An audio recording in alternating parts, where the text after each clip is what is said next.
ഒരു നാരങ്ങയും സോഡയും പിന്നെ പഞ്ചസാര സിറപ്പും എടുക്കണം.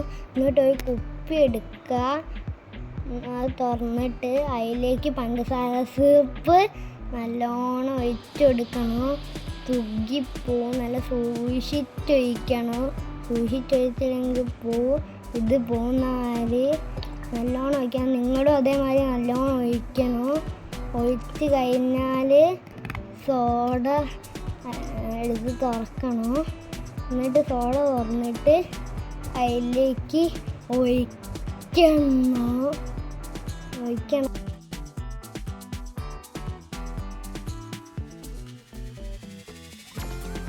ഇനി അതിലേക്ക് നാരങ്ങ ഒഴിച്ചെടുക്കുക. എന്നിട്ട് മൂടി ഇടുക. എന്നിട്ട് കുലുക്കുക. ഇതെല്ലാവർക്കും ടേസ്റ്റ് ചെയ്യാൻ കൊടുക്കുക. ഇത് എനർജി ഡ്രിങ്കാണ്. ആരും ട്രൈ ചെയ്ത് നോക്കണം. ഇനി അടുത്തൊരു വീഡിയോയിലേക്ക് കാണാം. ബൈ.